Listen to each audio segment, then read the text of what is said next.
नमस्कार दोस्तों, स्वागत है आप सभी का मेरी कहानियों में। मैं हूं शिखा और एक बार फिर से आपके लिए लेकर आई हूं एक नई कहानी और उम्मीद करती हूं कि ये कहानी भी बाकी कहानियों की तरह आपको बेहद पसंद आएगी और आप पहले की तरह अपना प्यार और सपोर्ट मेरी वीडियोस पर बनाए रखेंगे। कहानी पसंद आए तो चैनल को सब्सक्राइब करना मत भूलिएगा। तो चलिए अपनी आज की कहानी शुरू करते हैं। मानसी की शादी हुए 12 वर्ष हो चुके थे और इन 12 वर्षों में वह 20 बार ही अपने मायके गई होगी। ऐसा नहीं था कि उसका जाने का मन नहीं होता था या उसके पति उसे जाने से रोकते थे, परंतु ऐन वक्त पर कुछ न कुछ समस्या आ ही जाती थी। कभी उसकी सास की तबीयत खराब हो जाती, कभी किसी पारिवारिक समारोह का निमंत्रण आ जाता, कभी कोई मेहमान आ धमकता, और अगर इनमें से भी कुछ नहीं होता तो उसकी ननद रानी तो थी ही उसका प्रोग्राम बिगाड़ने के लिए। मानसी ऑफिस से कितनी मुश्किल से मायके के लिए समय निकाल पाती थी, ये बस वही जानती थी। ऊपर से उसे बच्चों की स्कूल की छुट्टियां भी देखनी होती थी। 2 या 3 दिन से अधिक तो वो मायके में रही भी नहीं और इसका सारा श्रेय जाता है उसके पति को। शादी के 1 महीने बाद ही मानव ने नौकरी छोड़ दी थी और नौकरी छोड़ने का कारण था व्यापार में रुचि। एक अच्छी पत्नी की तरह मानसी ने अपनी स्वीकृति दे दी थी, लेकिन मानव का व्यापार कुछ विशेष प्रगति नहीं कर पाया। घर की स्थिति को देखते हुए मानसी ने भी पास के ही एक कॉलेज में लेक्चरर की नौकरी कर ली। आखिर पूरे खानदान में इकलौती पढ़ी लिखी बहू थी वो, तो सास ने भी डींगे मारने में कोई कसर नहीं छोड़ी। लेकिन मानसी को आज भी अपनी नौकरी करने का निर्णय खलता है, क्योंकि पूरे महीने मेहनत करे वो और तनख्वाह रखे सास के हाथ पर।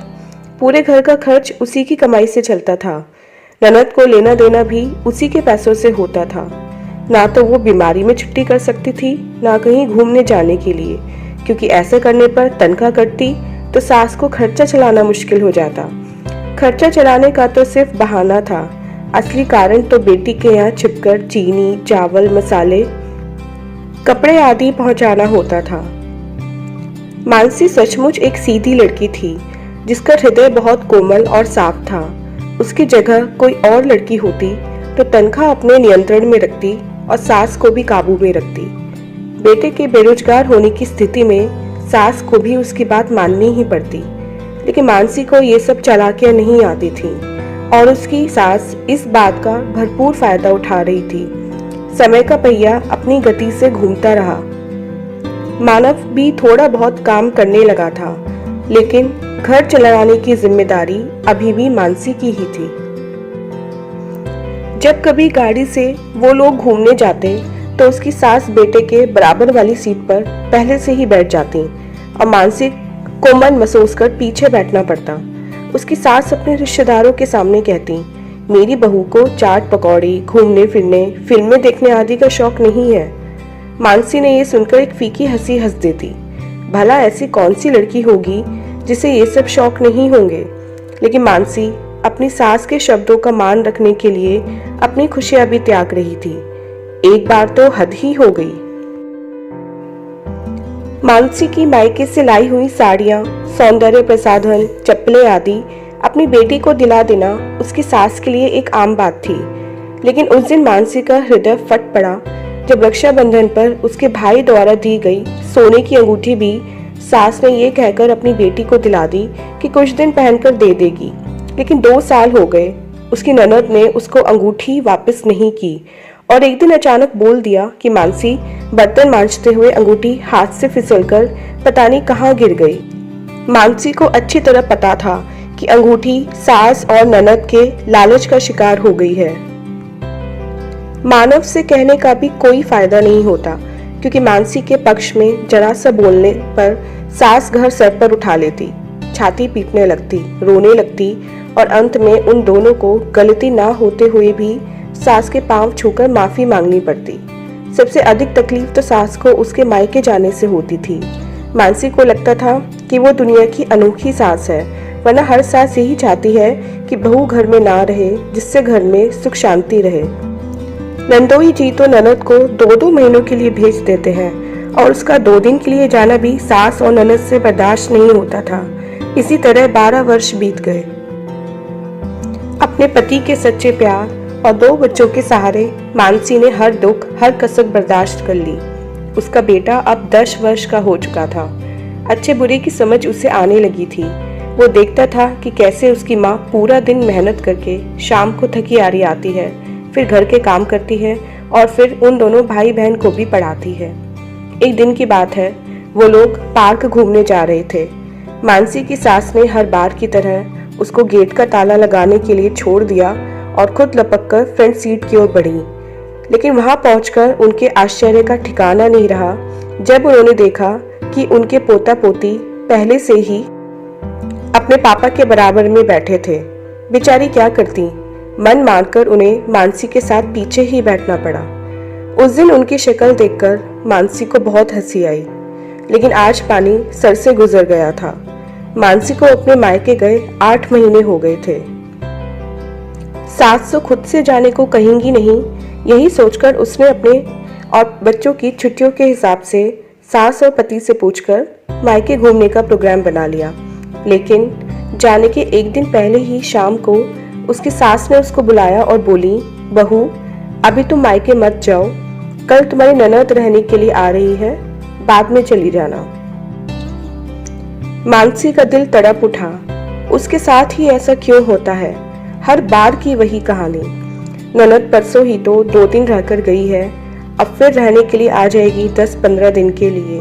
और वो किसी की बेटी नहीं है।